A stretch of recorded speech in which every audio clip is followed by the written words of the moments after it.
Sir ಅವನು ನಮ್ಮ ಅಕ್ಕನ ಮಗ, ನನಗೆ ಮಗ ಪವನ್ ಕುಮಾರ್ ಅಂತ. ಸೊ ದೊಡ್ಡಬಳ್ಳಾಪುರದಲ್ಲೇ ಕೆಲಸ, ಇಲ್ಲಿ ಏನೋ ಕಂಪ್ನಿ ಕೆಲಸಕ್ಕೆ ಹೋಗಿದ್ದ, ಡೈವರ್ ಅವನು. ಸೊ ಅಕ್ಕ ಬಂದು ಇಲ್ಲೇ ಕಾಲೇಜಲ್ಲಿ, ಜಲಪ ಕಾಲೇಜಲ್ಲಿ ಕೆಲಸ ಮಾಡ್ಕೊಂಡಿದ್ರು.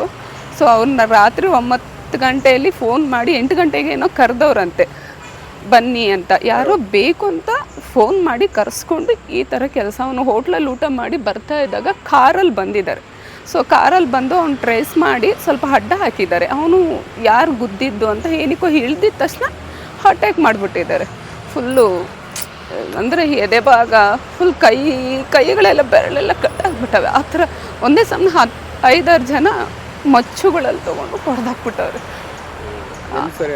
ಸರ್ ಇಲ್ಲೇ ಪೊಲೀಸ್ ಸ್ಟೇಷನ್ ಮುಂದೆನೇ ಆಗಿದೆ. ಆದರೆ ಇಲ್ಲಿವರೆಗೂ ಇಲ್ಲಿ ಜನ ರಾತ್ರಿ 9 ಗಂಟೆಯಲ್ಲಿ ಇದ್ದೇ ಪೊಲೀಸ್ ಸ್ಟೇಷನ್ ಮುಂದೆ ನಡೆದೈತೆ ಅಂದರೆ ಏನಿದೆ? ಈ ಪೊಲೀಸವ್ರು ನೋಡಲಿಲ್ವಾ? ಏನು ಇಲ್ಲೇ ನಡೆದಿದೆ ಅಂದಮೇಲೆ ಜನ ಇಲ್ವಾ? ಪೊಲೀಸವ್ರು ಇಲ್ವಾ?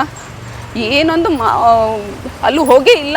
ಜನಗಳು ಬಂದು ಆಮೇಲೆ ಆಸ್ಪತ್ರೆಗೆ, ಅವನು ಅಲ್ಲೇ ಜೀವನ ಹೋಗ್ಬಿಟ್ಟಿದೆ. ಅಲ್ಲಿ ಸ್ಟೇಷನ್ ಮುಂದೆನೇ ಹಿಂಗಾಗ್ತಿದೆ ಅಂದರೆ ಜನಗಳ ರಕ್ಷಣೆ ಎಲ್ಲಿದೆ ಸರ್? ಇವ್ರು ಆಟೋದಲ್ಲಿ ಸರ್, ಆಟೋ ಇಲ್ಲೇ ಇದೆ, ಆಟೋದಲ್ಲಿ ಹೋಗ್ತಾ ಇದ್ರೆ ಕಾರಲ್ಲಿ ಬಂದಿರೋದು. ಅವ್ನಿಗೆ ಗೊತ್ತಿಲ್ಲ, ಏನೋ ನಿಲ್ಲಿಸಿದ್ದಾನೆ. ಅವ್ರು ಅಡ್ಡ ಹಾಕಿದ ತಕ್ಷಣ, ನಿಲ್ಲಿಸಿದ ತಕ್ಷಣ, ಅವ್ನು ಇಳ್ದಿದ ತಕ್ಷಣ ಮಚ್ಚು, ಲಾಂಗು ಮಚ್ಚು ಎಲ್ಲ ತೊಗೊಂಬಂದಿದ್ದಾರೆ. ಫಸ್ಟೇ ಅವರು ಬೇಕು ಅಂತಲೇ ಬಂದಿರೋದು, ಅವನು ಸಾಯ್ಸಕ್ಕಂತಲೇ ಬಂದಿದ್ದಾರೆ. ನಿಮಗೆ ಯಾರ ಮೇಲೆ ಅವರು ಅನುಮಾನ ಇದೆ? ಹಾಂ, ಒಬ್ಬ ಹುಡುಗಿ ಮೇಲೆ ಅನುಮಾನ ಇದೆ ಸರ್ ನಮಗೆ. ಹುಡುಗಿನ ಲವ್ ಮಾಡಿದ್ರು, ಸ್ವಲ್ಪ ಗಲಾಟೆನೂ ಆಗಿತ್ತು. ನಾವು ಬೇಡ ಅಮ್ಮ ಅದೆಲ್ಲ ಅಂತ ಹೇಳಿದ್ವಿ, ಆಯಿತು ಅಂತ ಹುಡುಗಿ ದೂರ ಇದ್ಲಂತೆ. ಬಟ್ ಆದರೂ ಜನಗಳೇ ಹೇಳ್ತಾ ಇರೋದು ಮತ್ತೆ ಅವ್ರ ಫ್ರೆಂಡ್ಸು ಇಲ್ಲ ಹುಡುಗಿ ಜೊತೆ ಮತ್ತೆ ಮಾತಾಡ್ತಿದ್ರು, ಅವರಿಬ್ಬರು ಓಡಾಡಿರೋದು ಮತ್ತೆ ನಾವು ನೋಡಿದ್ದೀವಿ ಅಂತಿದ್ದಾರೆ. ಆ ಹುಡುಗಿನೂ ಕರೆಸಿದ್ದಾರೆ ಪೊಲೀಸವರು. ಸೊ ಇನ್ನು ನಮಗೇನು ಡೀಟೇಲ್ ಹೇಳ್ತಾ ಇಲ್ಲ ಸರ್ ಪೊಲೀಸವರು. ನಾವಂತೂ ನಮಗೆ ನ್ಯಾಯ ಸಿಕ್ಕೋವರೆಗೂ ನಾವು ಇಲ್ಲಿಂದ ಹೋಗಲ್ಲ. ನಮ್ಗೆ ಒಬ್ಬನೇ ಮಗ, ಇನ್ನೊಬ್ಬ ಸೊ ಅವನು ನಿಂಗೆ ನೀರಲ್ಲಿ ಆಟ ಆಡೋಕ್ಕೆ ಹೋದಾಗ ತೀರ್ಕೊಂಡ ದೊಡ್ಡವನು. ಅವನು ಸೆಕೆಂಡ್ PUC ಓದಿದ್ಮೇಲೆ ಭಾವ ಇಲ್ಲ, ಇವನೊಬ್ಬನೇ. ನಮ್ಮ ಅಕ್ಕ ಅವ್ರು ಬದುಕ್ತಾರೋ ಇಲ್ವೋ ಗೊತ್ತಿಲ್ಲ. ಇವ್ನು ಹಿಂಗೆ ಆಗಿರೋದಕ್ಕೆ ಅವ್ರು ಅಲ್ಲಿ ಅವ್ರ ಕೈಲಿ ಆಗ್ತಾಯಿಲ್ಲ, ನಮ್ಮ ಕೈಲೇ ಆಗ್ತಿಲ್ಲ, ಅವ್ರು ಹಿಂಗೆ ತಡ್ಕೊತಾರೆ. ಸೊ ನಮ್ಗೆ ನ್ಯಾಯ ಸಿಕ್ಕೋವರೆಗೂ ನಾವು ಹೋಗಲ್ಲ. ಪೊಲೀಸ್ ಸ್ಟೇಷನ್ ಮುಂದೆ ಒಂದು ಕ್ಯಾಮ್ರಾ ಇಲ್ಲ, CC ಕ್ಯಾಮ್ರಾ ಇಲ್ಲೆಲ್ಲೂ ಇಲ್ಲ. ಪೊಲೀಸ್ ಸ್ಟೇಷನ್ ಇದೆ ಬಟ್ ಕ್ಯಾಮ್ರಾ ಇಲ್ಲ. ಕ್ಯಾಮ್ರಾ ಇದ್ದರೆ ಇಲ್ಲಿಂದನೇ ಆಟೋ ಹೋಗಿದೆ ಗೊತ್ತಾಗ್ಬಿಟ್ಟು, ಬಟ್ ಕ್ಯಾಮ್ರಾ ಇಲ್ಲ. ಎಂಥ ಪೊಲೀಸ್ ಸ್ಟೇಷನ್, ಏನು ಕಾನೂನು ನಡೀತಾ ಇದೆ, ಏನಿದೆ ಅಂತ ಜನಗಳಿಗೆ ಎಲ್ಲಿ ರಕ್ಷಣೆ ಇದೆ?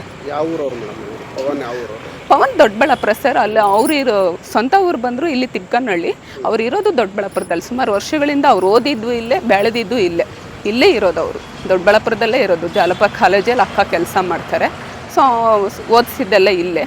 ಅವ್ರು ದೊಡ್ಡವರಾದಮೇಲೆ ಕೆಲಸಕ್ಕೆ ಡೈವರ್ ಕೆಲಸ ಮಾಡ್ತಾಯಿದ್ದ, ಆಟೋ ಓಡಿಸ್ತಿದ್ದ. ಈಗೇನೋ ಕಂಪ್ನಿ ಬಸ್ಸು ಓಡಿಸ್ತಿದ್ದ ಸರ್. ಅವರು ಯಾವ ಊರವರು? ಈಗ ನಿಮ್ಗೆ ಅನುಮಾನ ಇರೋಂಥವ್ರು? ಜೋಗಳ್ಳಿ, ಇಲ್ಲಿ ಹುಡುಗಿನೇ. ಅವಳು ಇಲ್ಲೇ ಕಂಪ್ನಿಯಲ್ಲಿ ಕೆಲಸ ಮಾಡೋ ಹುಡುಗಿನೇ, ಆ ಹುಡುಗಿನೂ. ಸೊ ನಮ್ಗೆ ಆ ಹುಡುಗಿ ಮೇಲೆ ಅನುಮಾನ ಇದೆ. ಕರ್ಕೊಬಂದಿದ್ದಾರೆ. ನಮಗೇನೊಂದು ಹೇಳ್ತಿಲ್ಲ ಪೊಲೀಸವರು. ಇನ್ನೊಂದು ಮುಖ್ಯ ಕಾರಣ ಏನಂದರೆ, ಒಂದು ಪೊಲೀಸ್ ಸ್ಟೇಷನ್ ಮುಂದೆ ಒಂದು ಕ್ಯಾಮ್ರಾ ಇಲ್ಲ ಸರ್. ಏನೋ ಸ್ಟೇಷನ್ ಇದೆಯೋ, ಏನು ಕಾನೂನು ಇದೆಯೋ, ಏನು ಪೊಲೀಸವರು ಇರೋದು ಗೊತ್ತಿಲ್ಲ. ಆಟೋ ಹಿಂಗೆ ಹೋಗಿದೆ, ಕಾರು ಹೋಗಿದೆ. ಈ ಕ್ಷಣಕ್ಕೆ ಅವ್ರನ್ನ ಹಿಡಿಬೇಕಾಗಿತ್ತು, ಬಟ್ ಒಂದು ಕ್ಯಾಮ್ರಾ ಇಲ್ಲ ಸ್ಟೇಷನ್ ಮುಂದೆ. ಸ್ಟೇಷನ್ ಮುಂದೆನೇ ಕೊಲೆ ಆಗಿದೆ. ನಿಮ್ಮ ಹೆಸರು? ನನ್ನ ಹೆಸರು ಅನಿತಾ ಸರ್.